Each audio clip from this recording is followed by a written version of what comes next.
एक ख़ानदान के पास 12 परिंदे हैं जिनमें से 6 तोते, 2 चिड़ियाँ और बकिया कबूतर हों तो जुज़ नंबर 1 में बताना है कबूतरों और चिड़ियों की तादाद में निस्बत मालूम करनी है और जुज़ नंबर 2 में बताना है कबूतरों और परिंदों की तादाद में निस्बत मालूम करनी है।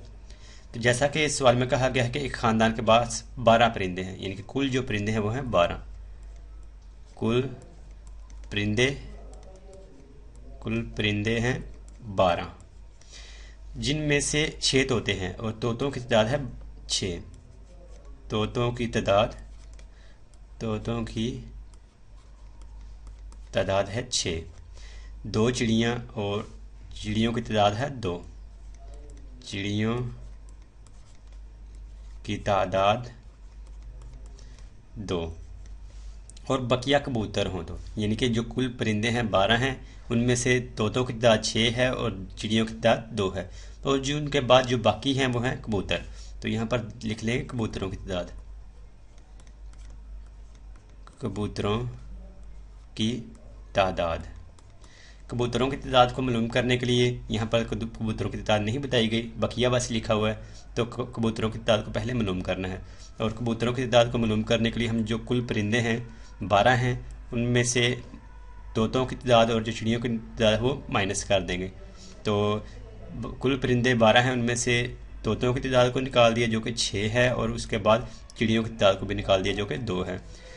अब 12 में से 6 माइनस करें और फिर उसमें से 2 माइनस करें, यानी कि 12 से 6 माइनस किया तो बाकी रह जाएगा 6 और 6 को फिर 2 माइनस किया तो बाकी रहेगा 4।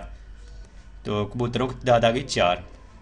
अब इसके बाद हमने जुज़ नंबर 1 हल करनी है और जुज़ नंबर 1 में बताना है कबूतरों और चिड़ियों की तादाद में निस्बत क्या आ रही है।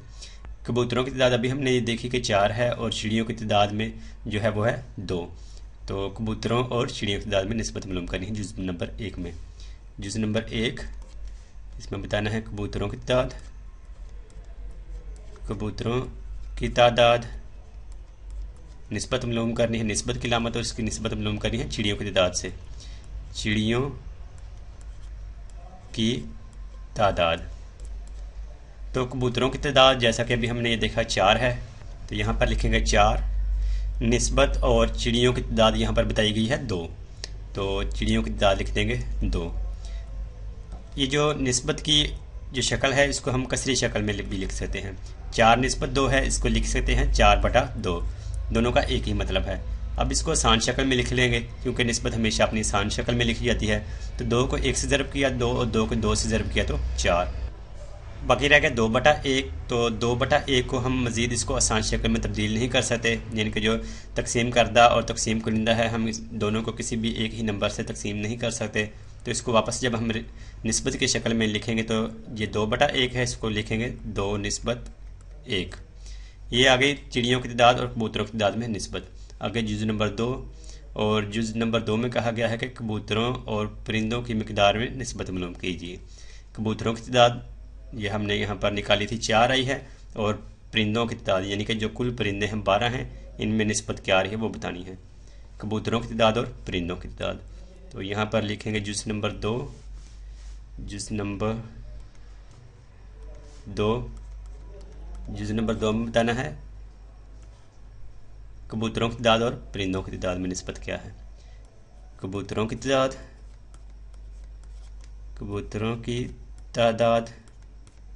निस्बत परिंदों की तादाद।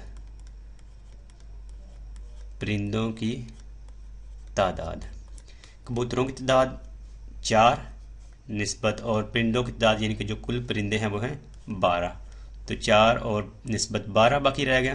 तो इसको जो निस्बत की शक्ल है इसको पहले लिख लेंगे कसरी शक्ल में ताकि हम इसको आसानी से इसकी सिंप्लीफाई कर सकते हैं। तो 4 निस्बत 12 है, इसको लिखेंगे 4/12। अब इसको आसान शक्ल में तब्दील कर लेंगे तकसीम करदा और तकसीम कुनिंदा को एक ही नंबर से तकसीम करके।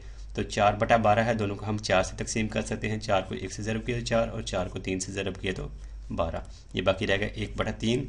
अब हम इसको मज़ीद आसान शक्ल में तब्दील नहीं कर सकते, तो इसको वापस निस्बत की शक्ल में लिख देंगे क्योंकि हमने निस्बत मालूम करनी है। तो 1/3 को जब निस्बत की शक्ल में लिखेंगे तो ये लिखा जाएगा 1/3।